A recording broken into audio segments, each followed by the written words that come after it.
Hey, I don't think you guys understand how many wires there are right now. Welcome to another episode of the Manic episode. Today we will be talking about ADHD.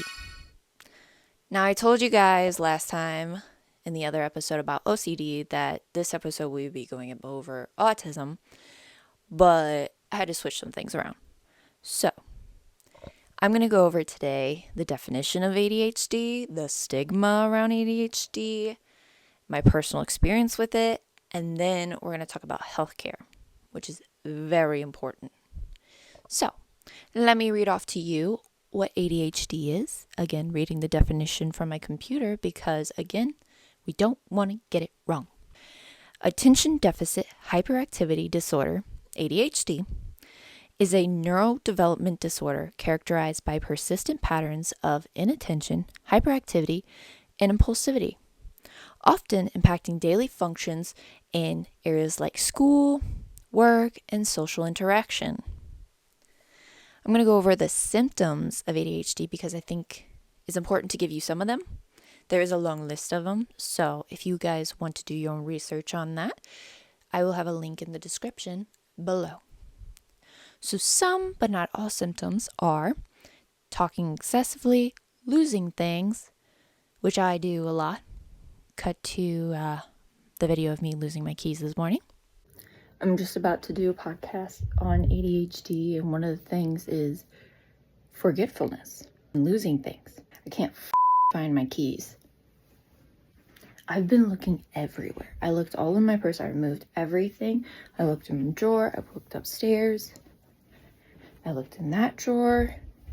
Where did I put my keys yesterday? I can't remember most of yesterday when I got home. I don't know. I found them. They were in my parents' room. Don't ask. I don't know. Not my brightest moment. Anyway, fidgeting or squirming with things, interrupting others, mood swings, time management concerns, forgetfulness, easily distracted, daydreaming, low frustration tolerance, and many more. Okay, we're going to be going over the stigmas around ADHD. I'm going to go over most of them, but there is a lot of them. So if you, again, want to look that up, you can on your own time. I'm going to go over the main ones that people usually think about ADHD. ADHD is caused by poor discipline or laziness. I don't think they understand what ADHD is short for. Hyperactivity is definitely not lazy. And the poor discipline, I'm 100% sure everybody who has ADHD is really trying hard to try to handle it and get it under control. It's not poor discipline. It's not something fake. It's something that's hard to deal with in daily life, especially with school or work. That goes on to our next one. That is ADHD is not real. My dad, when we were younger, me and my brother, we were both diagnosed with ADHD. And my mom, dropping us off at my dad's, handed over the pills.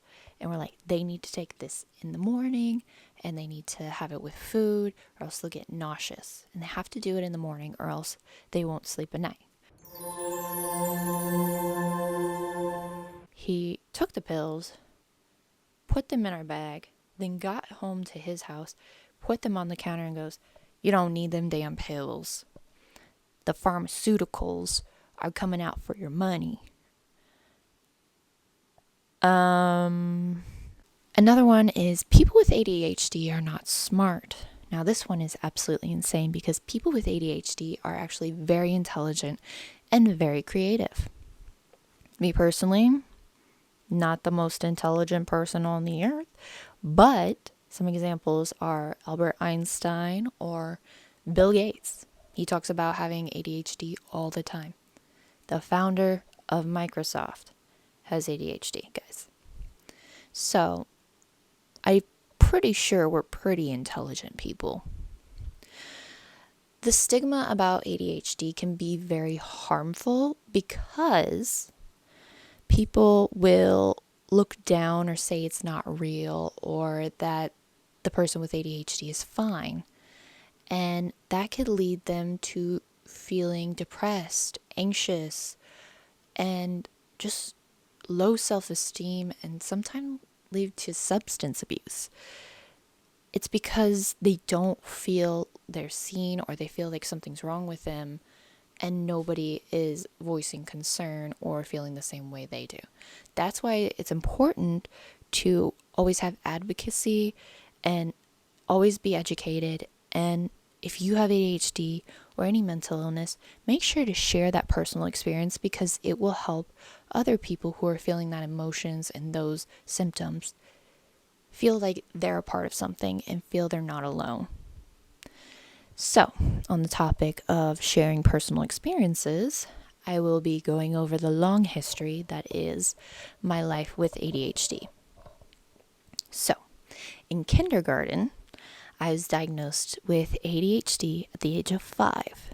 Now, before I was diagnosed, still in kindergarten, in the beginning of the year, I would sit upside down in my chair and get up and walk around the room. And this really didn't sit well with my teacher, not in the way of like, oh, she needs to go get checked, or the way teachers are educated nowadays is different than how they were back in the day.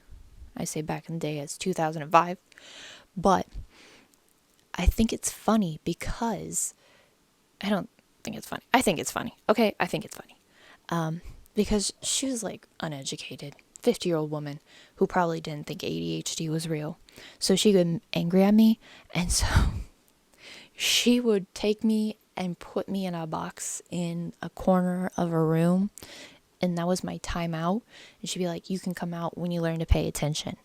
So that was my start in kindergarten, and I didn't understand until I got diagnosed, and I still didn't understand because, again, I was 5. But I soon learned in first grade that I wasn't like other kids in our class because I had a small class. So it's not like, wow, I'm the only person, but it was a small class. During that time in first grade, I finally got some medication, but the issue was it was a small dosage because I was a small child. I was underweight. We were trying to get my weight up. So they had to give us a small dosage, and it just was not working the way it needed to. So I would stand up on my desk when my teacher was turned around just because it would be something to do. Because originally they took away my paper and pencil because I was messing with it too much. So I started standing up on my desk when my teacher turned around, and I got caught because one time I fell down. And that was a whole ordeal. Principal's office loved me. And then in second grade, it was the worst because, again, not the right dosage. I was very small, not a high dosage. And my teacher was not the most understanding person. In fact, she could really kill it in the military, I feel like. So, on top of just not liking me and my terrible spelling skills, she did not like that I couldn't sit still in a chair. It was like I'm always antsy, always fidgeting with my hands, tapping, just moving my legs, anything. It was a distraction in her class. So while other kids got to go to recess, I had to stay inside and write over and over and over again until it was filling the front and the back page of a college ruled sheet of paper. And second grade, my handwriting is not the greatest. It was, I will pay attention in class. I will pay attention in class. And it had to be neat writing. It couldn't be like, so, yeah, it was a little more difficult, but I think that happens a lot to kids whenever they do something wrong. Like back in the day, I say back in the day, but it was 2005. So in my younger years, that still doesn't sound better. Anyway, kids are told to write things over and over and over again, either on like a chalkboard or a piece of paper, as if that's going to solve the problem. They really learned their lesson. They did not. So, in second grade, it was pretty bad, but in third grade, I think it started to feel better, and really, I started to get used to it and work with it, because in third and fourth grade, I felt like I was able to use more hands-on with projects and activities. And I think they started to learn that kids needed that more than just sitting down and taking notes or trying to pay attention to things and working on worksheets. So that was important to me, and colors started to really help with things. Not everything had to be black and white. Colors really grabbed my attention for learning and helping me get creative, because that's important for people with ADHD.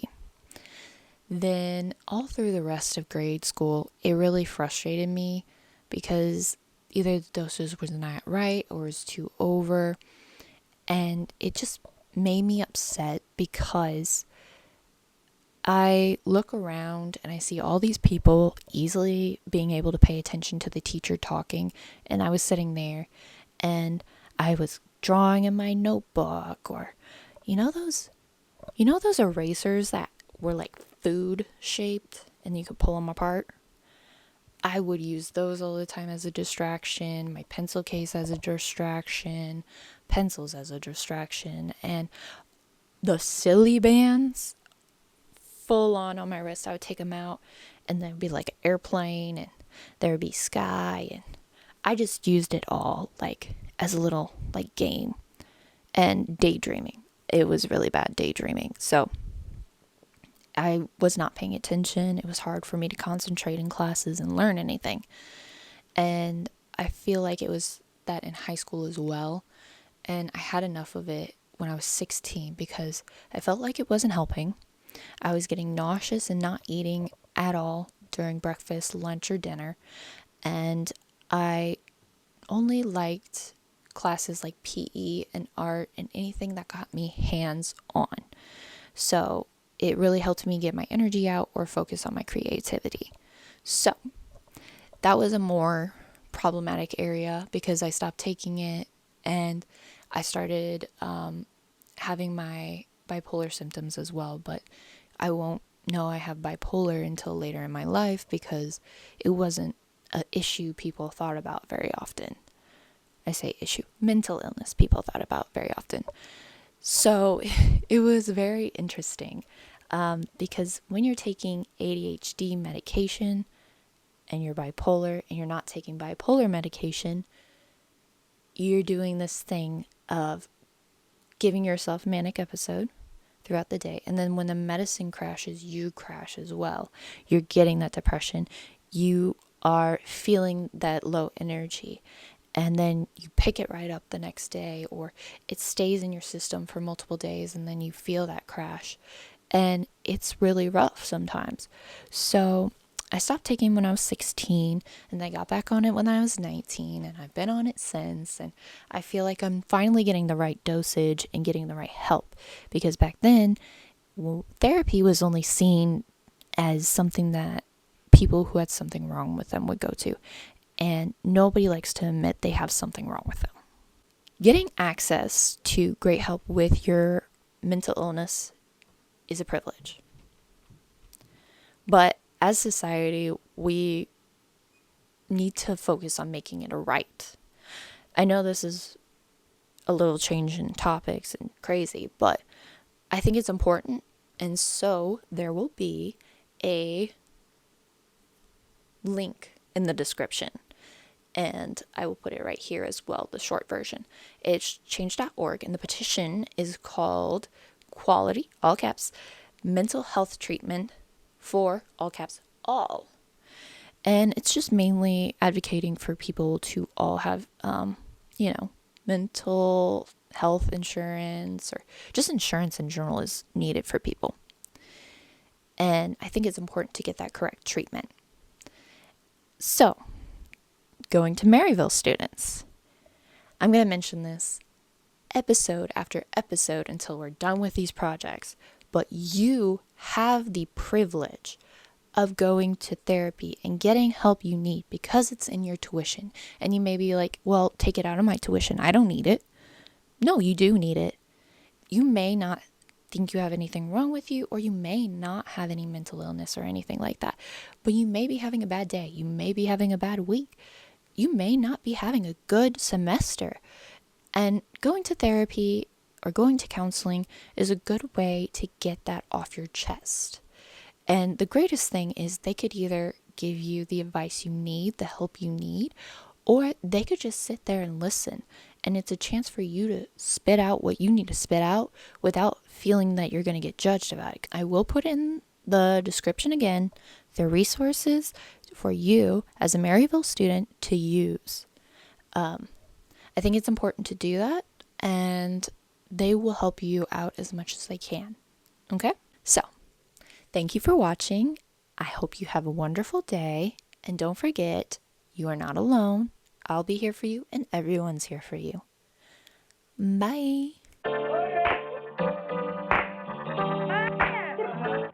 My favorite thing about the test was for ADHD, they would have letters pop up on the screen, and you would have to hit the space bar whenever X came on the screen. And it was so bad because you'd be sitting there and you're like, yeah, it's coming. And then it would come and you're like, shit, I missed it.